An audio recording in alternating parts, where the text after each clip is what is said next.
Whenever he plays, it rains sixes. He is larger than life in every sense.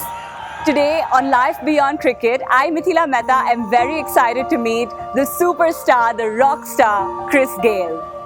Hi Chris, welcome to this episode of Life Beyond Cricket.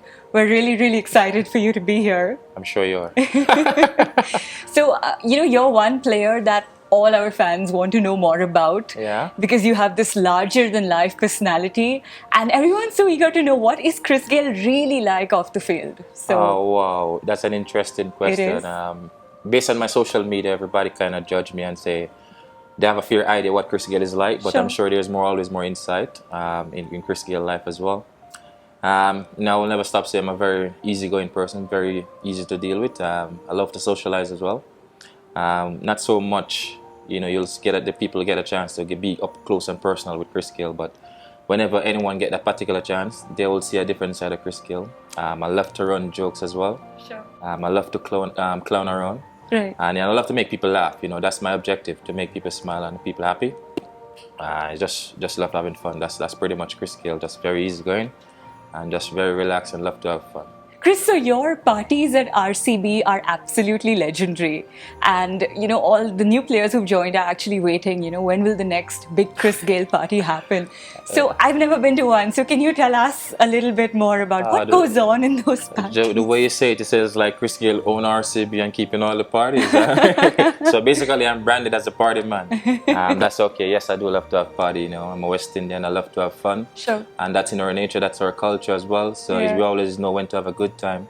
But the parties have actually been on the quiet side, since maybe last 2 years in the IPL as well. Okay. It's more team gathering, that's how it goes this time around, and they're looking after the players.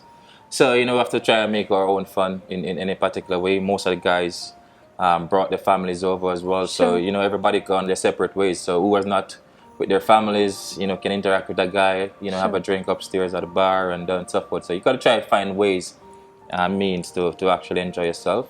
And it's not for me to just put on a party. I'd love to do that. If they give me the go ahead, I'll put on the best party. I'm sure a lot of people are missing them. Definitely, I'm good at doing that. I'm definitely good at it. And everybody would love to come to Chris Gayle party. For sure.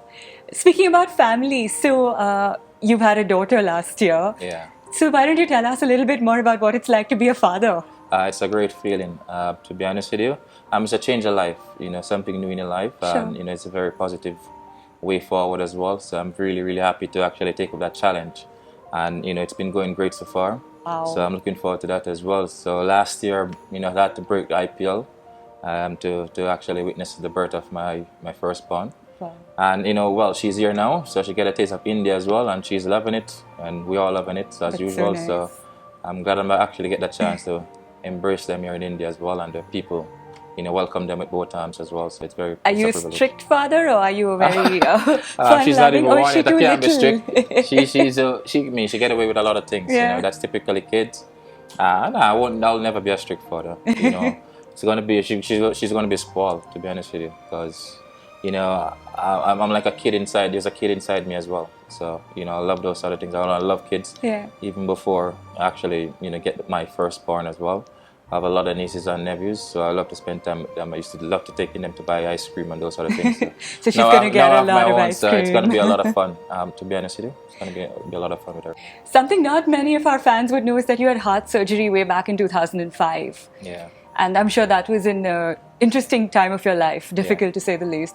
So why don't you tell them a little bit about how you managed to overcome that and only emerged stronger? Yeah, that was my first ever surgery I've ever done in my career. And when it occurred at the time, at first I thought it was it was scary, because anything pertaining to the heart is always going to be scary. And when talking to doctors and get other information, they say it's not life-threatening and these sort of things, but it was affecting me, while playing. The game had to stop, because the situation keep popping up. So, while at a test match in Australia, I played a test match, then I said I had enough, and that's when I did the surgery. But after I've done the surgery now, put to sleep, then I wake up. I didn't even tell my parents I was doing the surgery. Oh, so. You didn't? You were all by yourself. If you guys get the full story, you can read the Six Machine as well, because I mentioned it in my book as well. But when I get up, I thought I cheated death at that particular time. And it was something scary for me. And then when I called them and told them what just happened, everybody's like, Wow. wow. It's such a touching story. And speaking of this heart surgery now, as I'm speaking now, my brother's in the hospital for a heart problem as well, as we speak right now. We're all going to pray for him. His heart should be at actually 60%. His heart is actually 21% right now as we speak. So he's in hospital now while I'm playing. So I've been have to handle these things as well. I'm sure your good wishes are with him. Yeah, so prayers is with him as well. And soon. hopefully you'll actually pull through as well. So I'm Bollywood as well, okay? I'm Bollywood. Guys, he's Bollywood. And I'm very moody as well. So it all depends if you catch me in what mood. Well, guys, we're talking about Usain Bolt. Yeah. What do you guys talk about? Is it sports or is it something else? I think we'd be waiting to see you in a movie or something. Oh yes, Mr. Khan, I'm waiting for you. Which Mr. Khan?